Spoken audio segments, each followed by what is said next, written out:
First off, I appreciate you guys kind of being a little patient. Thursday practice, kind of finalizing up some things throughout the course of the week. But really like where this team's at, the progress they've made. The things that we've asked them to do for the 9 months I've been here, they've been making strides daily.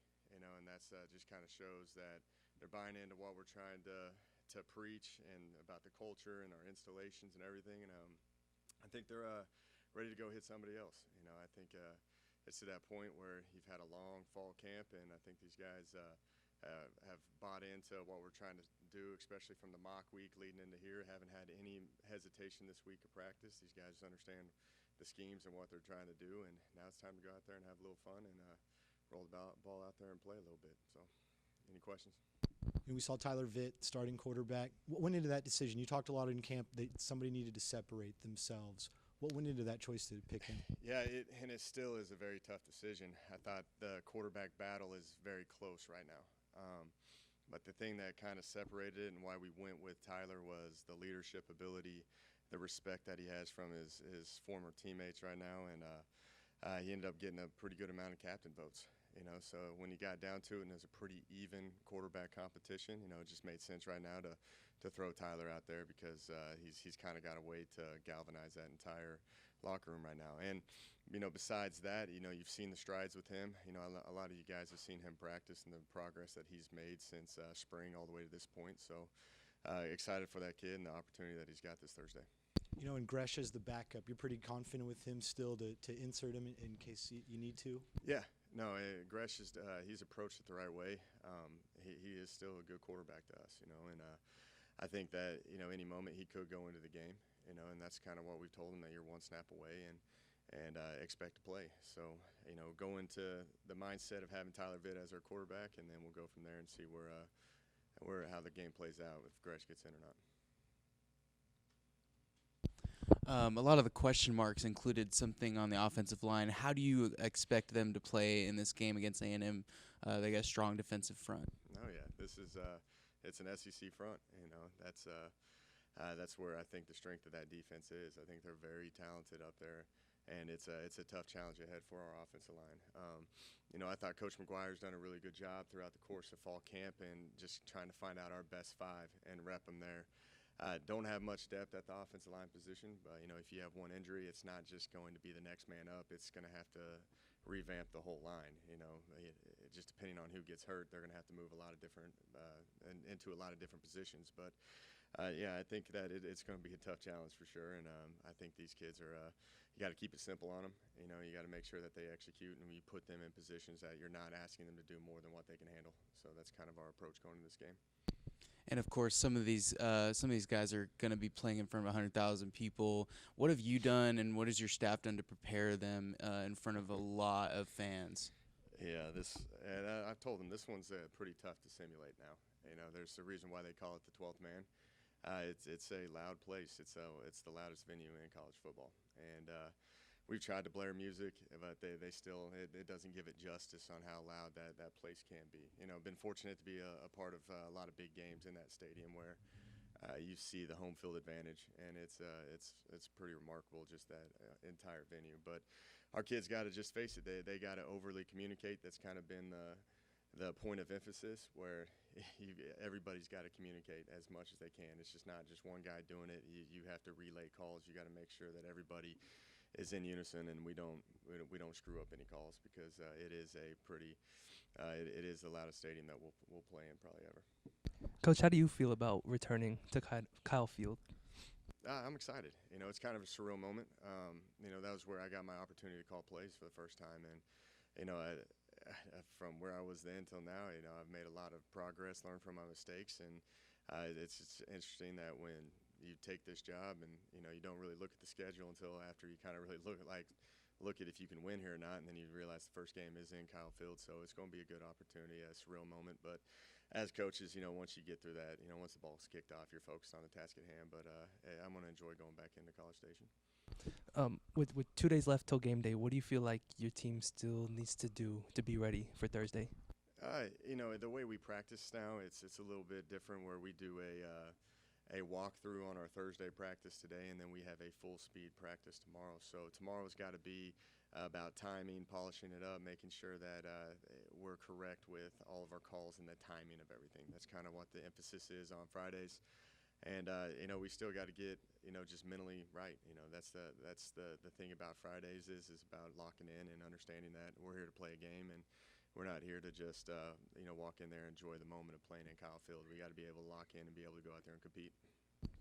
Good Coach Zach Spav has been talking all since he got here about how multiple he wants the defense to be. And y'all released the depth chart last night, and we see there's a rush in and a nickel corner. There's actually 12 spots listed. That's kind of We're like gonna play with 12. Yeah, right. No, is that kind of a testament to how much this offense is going to change from rushes to DBs? Yeah, it's a very interesting college football today, and then you're going to see the NFL start getting into this. You got to be able to prepare for anything from 21 personnel all the way to empty sets, and you've got to get the right matchups out there. So it's always a cat-mouse game on what type of personnel that they're running onto the field or not. That's why you have the nickel and you have a Sam and you have a rush. It just depends on those are the type packages. If they come out in a certain personnel grouping, well, that's going to be the starters. Like if it's a nickel, defense, then that's going to be the starters that go up against that type of personnel they're putting out there. But if they're going to get heavy, we got to get bigger. And that's kind of where college football has gone, where these defense coordinators are, they've got a lot thicker skin than these offensive guys because they have to be able to prepare for everything. So that's kind of seeing where we're at from this being multiple on defense, and we've talked about this a lot about the body types that we have on defense. We got a lot of those linebacker quality guys, some that can cover, some that are going to be pass specialists, pass rush specialists. So I think where Zach's kind of getting with that is that they can be pretty multiple and they can match personnels. I did a radio show yesterday for A&M, and they asked me over under 38 screenplays for you, and I said under. I was like, that's a pretty hot topic. I was like, that's Aggies. crazy. 38. That's a little high, right? It depends. There's a lot of strategy that kind of goes into this where. We got to see how we're doing rushing the football against the defensive front that they got. If not, we got to spread it out and make them, guard the field sideline to sideline and try to wear them down a little bit. How well do you know Jimbo Fisher? Have you guys gone back at all? Or I've ran into him a couple times. I always respected him. He's a West Virginia guy, so I got to hear a lot of stories about him growing up in West Virginia. My stint there and just following him everywhere he's been. But obviously, he's a really good coach, and he's the head coach of Texas A&M. They're going to go for the best coaches out there, and he's one of the best out there. On Texas A&M and their defense, like they have a corner suspended, and there's some issues there.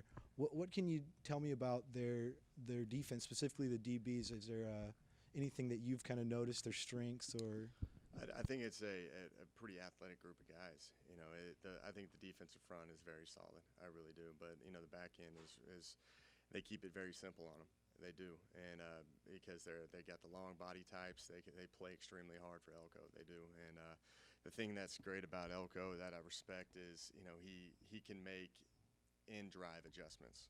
So if you're exposing them on that drive, he's got an answer that complements it immediately. So we have to be on edge and on point where he will change up his defenses if he gets a beat on what you're trying to do.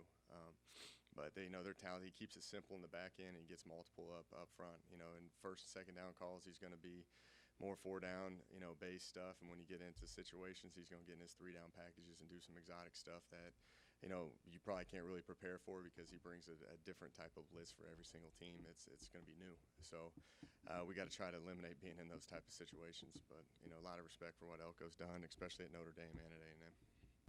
Same deal with the offense. What do you see from specifically Kellen Mond at quarterback and his coming back this year? Yeah, Kellen, I recruited him at A&M. It's been fun to watch him progress through his entire career.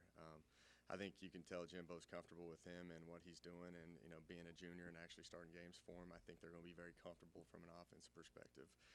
They are very multiple with their personnels. They're going to be in 12 and 21, and they can even get in 11 sets a lot, and we got to be able to match it. And they do a lot of pro-style run game, tight ends, fullbacks, and that's how the pass game's going to be complemented off of that. So that's going to change kind of week to week, just based off of what type of run game they're going to be attacking. And he has packages that just kind of all make sense and has complements for everything. So we've got to match their physicality. We got to try to muddy things up. and then try to keep everything in front of us. Last one for me. Did you come at it? Are you still relatively healthy as you were at a fall camp? Any injuries or suspensions or anything that we see? No, we're as is. Pretty fortunate right now to not have any, just the typical bumps and bruises from fall camp, but nothing severe right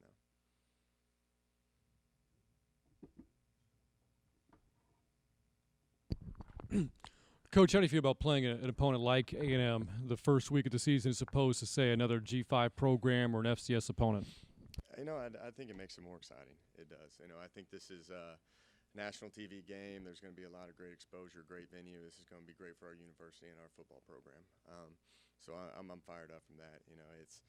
To us, it's such a process-driven deal that we do that, it's kind of all about us, and then this is the first opponent on our schedule, and then, luck of the draw, it's a top, 15 opponent that is going to be a great challenge for us. So I'm fired up. There's a lot of unknowns on where we stand, so I think we'll have a lot of questions answered when we get into our meetings on Friday after the game. I know everything's about the team and not individuals, but for you personally, what does it mean Thursday to take the sidelines as a head coach for the first time ever? No, again, I think it's a surreal moment. I do. I think it's just it's funny how God works in those mysterious ways where you end up going into Kyle Field where you got your first opportunity to call plays to be your first opportunity as a head coach. But just you kind of look at the role that you've taken on now, that I've taken on, that is just completely different than just preparing an offense and trying to go in. Where now you're just looking at the entire culture and making sure that everything is moving efficiently and we know what we're doing and we're managing the game correctly. So I think it's going to be fun. I think we're all fired up to I can't wait for that's Thursday, the Saturday game, I guess the Thursday game, where you get on that bus and you start heading to the stadium and everybody's locked in. College football's back, so I'm pretty fired up for it. You mentioned your experience as a play caller. How strange is that dynamic for you that you've been an offensive coordinator the past several years, and now you're the head coach and you've given those duties to Bob Stitt in this case? Exactly. And you couldn't trust a guy more than Bob Stitt. He's been calling plays for 30 years. I always make the joke, I'm 34 years old. He's been calling it for 30 years of my life. But he's just deserving of that, and I respect him. He's got a great scheme. I don't need to micromanage him, and just let him do his thing. And then I'll just make sure that I'm managing the game correctly. I've spent more time over the past 2 weeks making sure that I got everything I need for clock management and personnel and what we're doing on special teams, and just kind of making sure that the flow of the game goes is what we've kind of talked about for the past couple weeks.